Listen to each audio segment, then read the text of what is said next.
Tess of the D'Urbervilles by Thomas Hardy from Chapter 4.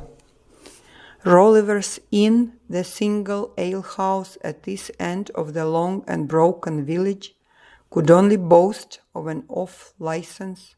Hence, as nobody could legally drink on the premises, the amount of overt accommodation for consumers was strictly limited to a little board about 6 inches wide and 2 yards long, fixed to the garden palings by pieces of wire so as to form a ledge. On this board, thirsty strangers deposited their cups as they stood in the road and drank and threw the dregs on the dusty ground to the pattern of Polynesia, and wished they could have a restful seat inside. Thus the strangers, but there were also local customers who felt the same wish, and where there's a will, there's a way. In a large bedroom upstairs, the window of which was thickly curtained with a great woolen shawl lately discarded by the landlady, Mrs. Rolliver, were gathered on this evening nearly a dozen persons, all seeking beatitude, all old inhabitants of the nearer end of Marlotte and frequenters of this retreat. Not only did the distance to the pure drop, the fully licensed tavern at a further part of the dispersed village, render its accommodation practically unavailable for dwellers at this end, but the far more serious question, the quality of the liquor, confirmed the prevalent opinion that it was better to drink with Rolliver in a corner of the housetop than with the other landlord in a wide house. A gaunt 4-post bedstead which stood in the room afforded sitting space for several persons gathered round 3 of its sides. A couple more men had elevated themselves on a chest of drawers, another rested on the oak-carved coffer, 2 on the washstand, another on the stool, and thus all were somehow seated at their ease. The stage of mental comfort to which they had arrived at this hour was one wherein their souls expanded beyond their skins and spread their personalities warmly through the room.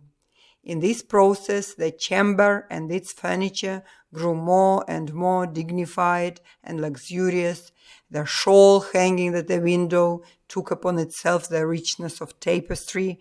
The brass handles of the chest of drawers were as golden knockers, and the carved bedposts seemed to have some kinship with the magnificent pillars of Solomon's temple.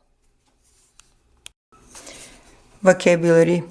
Hence, as a consequence, for this reason, for example, a stiff breeze and hence a high wind chill.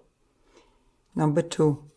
Overt, done or shown openly, plainly or readily apparent, not secret or hidden. For example, an overt act of aggression. Number 3. Paling or palings, a fence made from pointed wooden or metal stakes. Number 4. Ledge, a narrow horizontal surface projecting from a wall, cliff, or other surface, like a shelf. Number 5. Dregs, the remnants of a liquid left in a container, together with any sediment or grounds.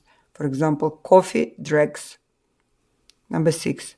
Beatitude, supreme blessedness, the expression of beatitude the religious sometimes adopt. Number 7. Blessedness, the state of being blessed with divine favor. Number 8. Disperse, dispersed, distribute or spread over a wide area. For example, storms can disperse seeds via high altitudes. Number 9.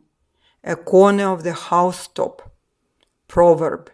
It is better to live in a corner of the housetop on the flat roof exposed to the weather than in a house shared with a quarrelsome, contentious woman. Contentious, causing or likely to cause an argument, controversial, a contentious issue.